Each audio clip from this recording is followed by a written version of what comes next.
Hey guys, it's Andrew at PopMech, and we're going to do three quick things that we learned about Star Trek Discovery Episode 4, which is called The Butcher's Knife Cares Not for the Lamb's Cry. Very intentional allusion there to the sort of wordy, poetic, mystical titles of Star Trek, the original series from the 60s, so cool detail there. First thing, we learned how the spore drive works. Go.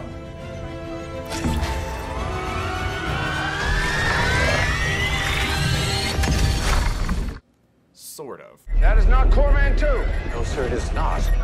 So, in episode 3, if you watched, you saw Michael Burnham, the disgraced former first officer, arrive on Discovery, and there's some sort of mystical science project going on. She spends most of that episode trying to figure out what it is, and we finally learn it's this odd spore-based transportation system that Discovery is working on to try to win the war with the Klingons. Effectively, that it allows sort of teleportation to any point in the galaxy instantaneously.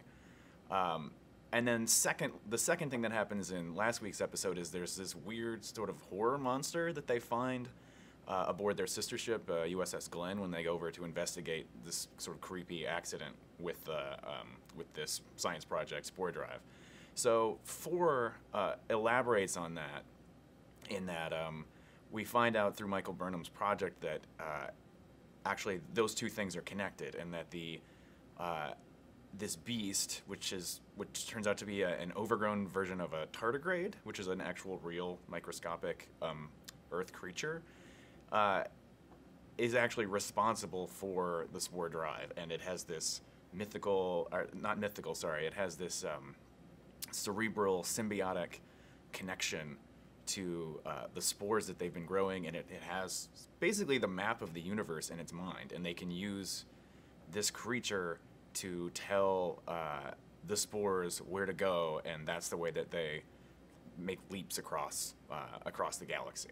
So it's very Trek technobabble. It doesn't get much more detailed than that as to exactly how, a giant water bear and a bunch of spores allow you to leap across the galaxy, but it's cool, and it's a nice connection, and it's something that we're going to have fun learning about in the episodes to come. Number 2, the Klingons are back. In episode 3, we didn't see them at all. Discovery spent all of that episode setting up Michael Burnham and all the characters that you meet aboard USS Discovery. This time we get to see the Klingons, and Vok, who we met in the sort of 2-episode prelude to the show, has apparently just been hanging out. The Klingon Empire, who his sort of mentor T'Kumva united before he was killed, has been fighting this war against the Federation across the galaxy. But Vok, his sort of named successor, has just been floating in the wreckage with his crew, and no one has really done anything about that in the time since then. They seem to have an answer to get their ship running again by stealing some equipment from the Shenzhou, which is the ship that Michael Burnham started on when this entire war began. So it seems like that ball is rolling again, which is good. The Klingons are, when they were first introduced, they were a bit black and white and simplistic in the show's description of them, and it would seem with what's going to happen with Vok that some more shades are going to come in, and the Klingons are going to become a more rounded storyline. So I hope that that's true.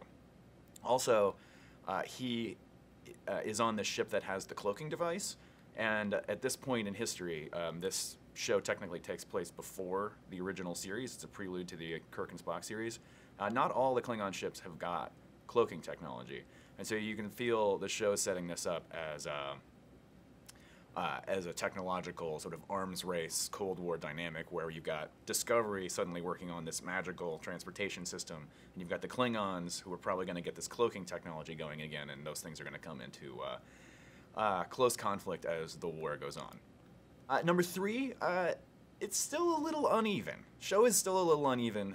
I felt a couple times in episode 4 that it relied on some kind of sloppy MacGuffins to get things going.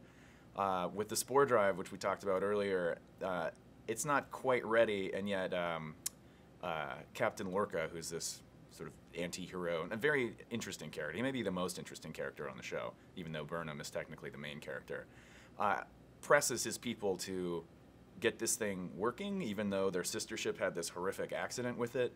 The reason being that, suddenly the Federation's main dilithium mine, which powers half of their starships, is under attack by the Klingons, and if they don't get there, they're going to lose half the fleet. It won't be able to power itself, and so they have to do this. That feels a little hasty, and like, okay, we need an excuse for him to force this spore drive into action, so we'll give him one. It doesn't make a whole lot of sense if you think about it, but okay, they got the ball rolling on that.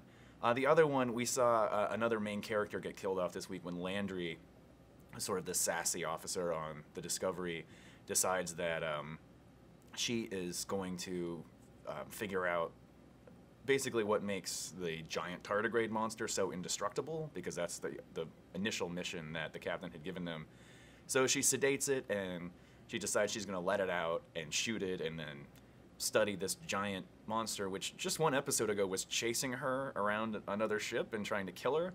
So that seemed very ill-advised from the beginning, and anyone who'd seen just, even a few horror movies could see where this was going, that she was going to get mauled and possibly killed when she let that thing out. So it just felt like a little bit of sloppiness in the storytelling to get that thing going, and a little too much of a nod to this sort of Game of Thrones style prestige television now, where they want to kind of do surprise deaths of main characters to keep you off your toes. It was a little ham-fisted and forced, but excited to see where they're going to go with episode 5. So thank you guys, and we'll catch you next week.